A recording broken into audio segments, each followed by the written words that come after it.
Kırgızstan OPG boyunca en aldыңкы месеге чыгып кеткен. Ошон үчүн биз өскөн эмеспиз. Уюшкан кылмыштуу топтор бардык жерде бардыгын ээлеп алышкан. Ушул эле ноокаттат эле, туурабы? Спортсмен болуп кеткендер, 10-15 адамды чогултуп алышып, бир спорт залды ачып алышып, анан кийин ошол спорт залдын негизинде адамдарды коркутушуп, бизнесмендерди коркутушуп, уюшуп алышып, биз кыйынбыз деп көчө чаңытып чуркап жүргөндөр. Биз аларды бандиттер деп атайбыз. Кана ошолор азыр? Жок, болбойт дагы мындан ары. Кыргызстан боюнча бир дагы уюшкан кылмыштуу топ болбойт. Бир дагы бандитти калтырбайбыз. Ким ошого баш ийбей турган болсо, мыйзамдын чегинде, мыйзам менен аларды жоопко, катуу жоопко, жазага тартабыз.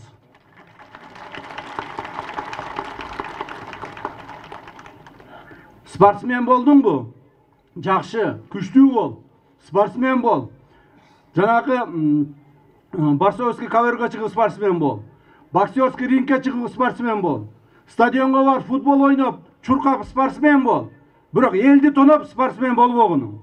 Элди тоноп, жөнөкөй адамдарды коркутуп, бизнесмендерди коркутуп, бийликте отургандарды коркутуп спортсмен болбогуну. Андайга биз жол бербейбиз.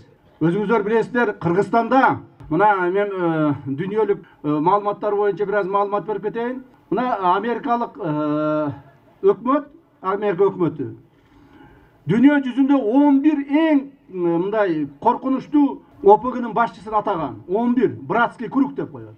Ошолордун бирөөсү биздин Кыргызстанда жашаган. Дүйнө жүзүндөгү эң коркунучтуу 11 кылмышкердин бирөөсү Кыргызстанда жашаган. Туура. Аны менен эмне болду? Ал жерлерде өзүнүн тамырын жайды.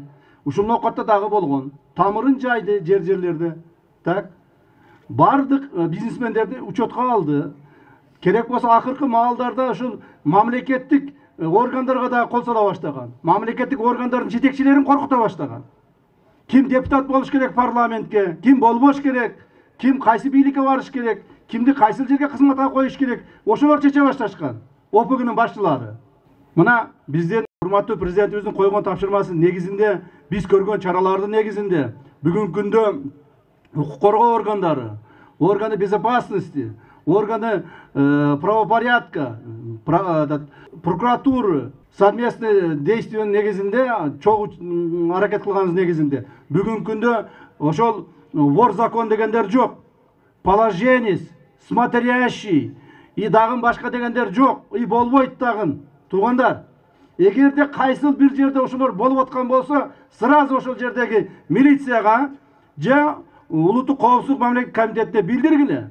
Унчукпай олтурбагыла, айткыла силер дагы. Ай, мына жерде мына куйругу калды эле, дагы деле келип коркутуп атат, дагы деле мындай кылып атат деп туруп айтып койгула. Аны биз өзүбүз жазасын беребиз. Азыр эми бекинип жүрүп калышы мүмкүн аз жерлерде.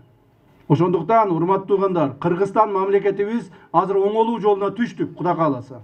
Президентибиздин койгон тапшырмаларын убагында, сапаттуу аткаруунун негизинде оңолууга түштүк. Бирок ушул оңолууну көрө албагандар дагы бар. Муну деле айтып коеюн эми. Мына эл болгондон кийин эл арасынан чыгат экен эми.